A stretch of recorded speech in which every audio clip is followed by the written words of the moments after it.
नमस्कार, स्वागत है आपका पाइनियर कॉन्वेंट स्कूल में। मैं हूं आपकी हिंदी की अध्यापिका मोनिका गर्ग। हमने हमारा उप विषय शुरू किया है पद परिचय। उसमें हमने संज्ञा तथा सर्वनाम का पद परिचय सीख लिया है। आज हम करने जा रहे हैं विशेषण पद परिचय। इसमें हम सबसे पहले विशेषण की परिभाषा करेंगे। संज्ञा तथा सर्वनाम शब्दों की विशेषता बताने वाले शब्दों को विशेषण कहते हैं। भाव क्या हुआ कि जो शब्द संज्ञा तथा सर्वनाम की विशेषता बताते हैं उन्हें क्या कहा जाता है? विशेषण। अब हम समझेंगे कि विशेष्य किसे कहते हैं। अब संज्ञा और सर्वनाम शब्द हैं जो वो ही विशेष्य कहलाते हैं, क्योंकि उनके आगे विशेषण शब्द लगता है और उनकी विशेषता बताई जाती है। उदाहरण देखिए, जैसे चालाक, लोमड़ी।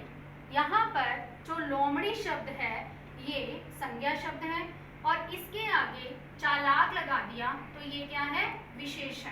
अब यहाँ पर लोमड़ी शब्द संज्ञा है और वो ही विशेष्य है। अब हम करेंगे विशेषण के भेद। विशेषण के 4 भेद होते हैं।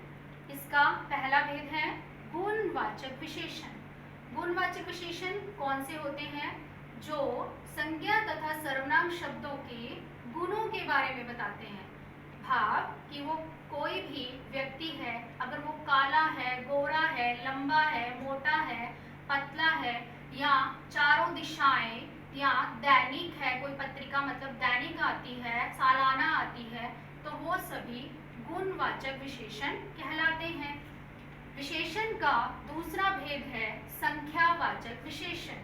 अब संख्यावाचक विशेषण में संज्ञा तथा सर्वनाम की संख्या को बताते हैं, तो इसके 2 उपभेद होते हैं। पहला निश्चित संख्यावाचक विशेषण।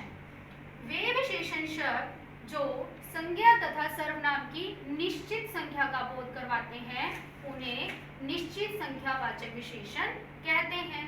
मतलब कि जो चीजें गिनी जा सकती हैं, मतलब अगर हम एक पंखा बोलते हैं तो पंखा गिना जा सकता है और वहां पे उसकी संख्या भी निश्चित है, इसलिए वो निश्चित संख्यावाचक है। 5 बच्चे, और यहाँ पर भी बच्चों को गिना जा सकता है और संख्या निश्चित है, इसलिए ये निश्चित संख्यावाचक विशेषण है। इसका दूसरा उपभेद है अनिश्चित संख्यावाचक विशेषण। अनिश्चित का मतलब है कि निश्चित न होना। जब संख्या निश्चित न हो तो वहां पे अनिश्चित संख्यावाचक विशेषण होता है। अर्थात जो वस्तुएं गिनी जा सकती हैं परंतु उनकी संख्या पूरी नहीं बताई है। कुछ लोग, बहुत लोग, अब लोगों को गिना जा सकता है परंतु यहाँ पे इनकी संख्या नहीं बताई गई है, इसलिए ये अनिश्चित संख्यावाचक कहलाते हैं। तीसरा विशेषण का भेद है परिमाणवाचक विशेषण। परिमाणवाचक विशेषण के भी 2 उपभेद होते हैं। निश्चित परिमाणवाचक विशेषण, अनिश्चित परिमाणवाचक विशेषण। निश्चित परिमाणवाचक विशेषण वे विशेषण शब्द होते हैं जो संज्ञा सर्वनाम शब्दों की निश्चित नाप तोल का ज्ञान करवाते हैं। जब हम दूध लेते हैं, मान लो हमने 2 किलो दूध लिया है, तो वहां पे हमें 2 पता है कि 2 किलो है, तो वो निश्चित संख्या बताई गई है, निश्चित परिमाण बताया गया है। जैसे 1 लीटर, लीटर में लेते हैं दूध 1 लीटर, तो यहाँ पे क्या है? निश्चित परिमाणवाचक विशेषण। इसका दूसरा उपभेद है अनिश्चित परिमाणवाचक विशेषण। अनिश्चित परिमाण का मतलब है जहाँ पर परिमाण की संख्या निश्चित न दी गई हो।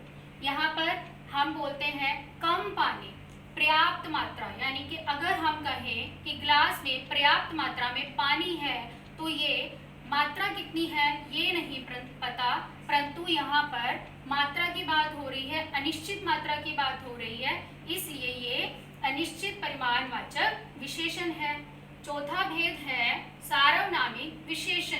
सार्वनामिक विशेषण जब कोई सर्वनाम शब्द संज्ञा के आगे आकर उसकी विशेषता बताने लगता है तो वो सार्वनामिक विशेषण कहलाता है।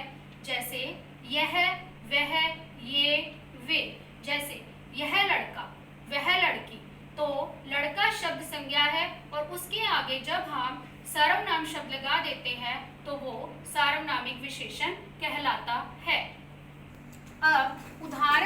विशेषण पद परिचय को समझें।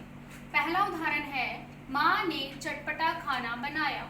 यहाँ पर चटपटा शब्द है जो वो आपको रेखांकित मिल रहा है। आप जानते हैं कि चटपटा है जो वो गुणवाचक विशेषण है। तो अब इस शब्द का हम पद परिचय कैसे करेंगे वो देखें। इसका पद परिचय हम 5 चरण में करेंगे। जैसे हमने संज्ञा तथा सर्वनाम का 4 चरण में किया था, परंतु विशेषण का पद परिचय 5 चरण में आता है। सबसे पहले हम वह शब्द उठाएंगे। हमने यहाँ पर लिखा चटपटा। चटपटा के क्या है? विशेषण है। अल्पविराम कौन सा विशेषण है? गुणवाचक विशेषण। फिर हम विशेष्य लिखेंगे जिसकी विशेषता बताई जा रही है। किसकी विशेषता बताई जा रही है? खाने की। तो हमने लिखा विशेष्य क्या है? खाना। फिर अल्पविराम, फिर हमें उसका पुल्लिंग बताना है कि यहाँ पे लिंग बताना है कि वो स्त्रीलिंग है या पुल्लिंग है। तो हम वहाँ पे किसको देखेंगे? खाने को देखेंगे। खाना के आगे आप मेरा या मेरी लगाएं। मेरा खाना, मेरी खाना। तो मेरा और मेरी लगाकर आप इसके लिंग की पहचान कर सकते हैं। तो क्या होता है? मेरा खाना। तो यहाँ पर क्या हुआ? ये पुल्लिंग। फिर हमने अल्पविराम लगाया और खाना एक ही चीज है तो ये क्या है? एक वचन। इस तरह इसके 5 चरण बनते हैं। सबसे पहले भेद, फिर उसका उपभेद, फिर विशेष्य, फिर लिंग, फिर उसका वचन। दूसरा उदाहरण है, 4 लोग आपस में बात कर रहे हैं। अब यहाँ पर क्या रेखांकित है? 4। हमने यहाँ पे 4 लिखा। 4 क्या है? विशेषण है। अब यहाँ पर लोगों की बात हो रही है।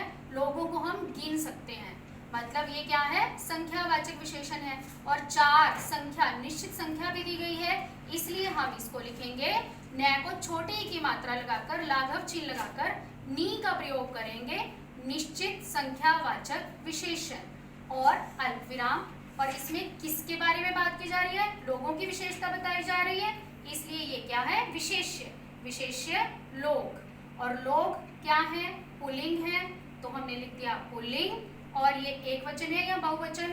क्योंकि बहुवचन है लोग, तो यहाँ पे क्या आया? बहुवचन। तीसरा उदाहरण देखिए, थोड़ा सूप बना दो। तो यहाँ पर थोड़ा शब्द रेखांकित है।